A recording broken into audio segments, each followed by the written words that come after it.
Usually ginagamit ko pag nagluluto.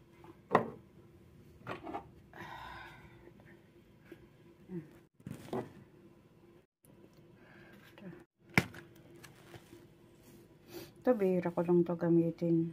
Morning guys, for today's video. Naglinis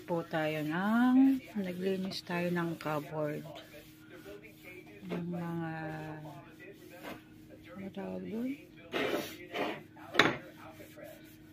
Herbs and spices cupboard.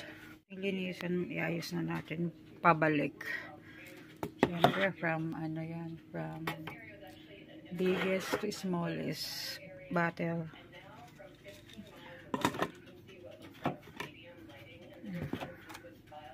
Ang dami nilang guys. Ang dami nilang ba tawag dito? Kung anik-anik na spices.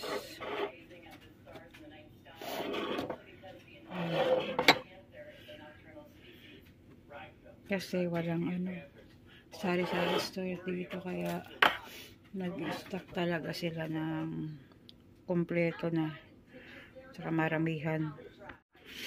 Saan ang iba?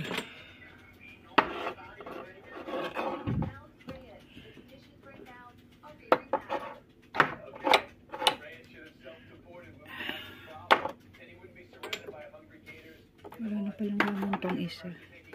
Bus na. May square, may bilog na malaki, may square na maliit. Halo-halo na yan. Ayan guys, natapos din sa wakas.